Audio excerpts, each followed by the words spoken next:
Na wakazi wa kaunti ya Murang'a hususan sehemu ya kusini kule Murang'a pamoja na mashirika ya kutetea haki za kibinadamu wamepinga vikali mpango wa mamlaka ya bodi ya usimamizi wa maji hapa nchini WASREB wa kuhamasisha ama kuhamisha usimamizi wa huduma za maji katika kata za Nginda, Ishagaki, Kambiti pamoja na Kamahuha kwenda kwa kampuni ya Muwasco ambao makao yake yako eneo la Kiharu.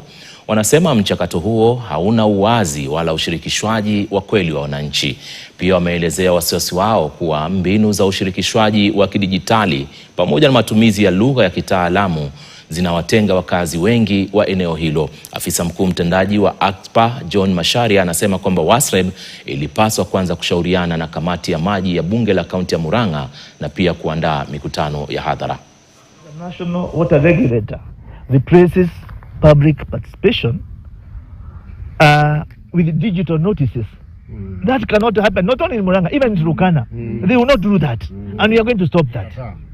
And we are saying that water services, these are not political trophies. What actually is a fundamental human right. Article 43 says specifically this is a fundamental human right, and we are saying that we want our people to enjoy this service that is tied to their livelihood, health, and their dignity. And we are making the following demands.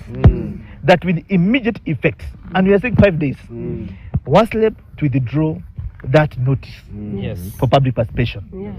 We also want to urge WASREB, before they accept anything from Murang'a County Government, they must satisfy themselves that the county government did public participation to the decision they are taking to Nairobi. We as people of Murang'a South, we have not seen Kangata and his people come to Ishagaki together to Kamahuha. So even before they accept any memoranda from the county government, they should assure themselves that it met the constitutional safeguard of public participation. Na katika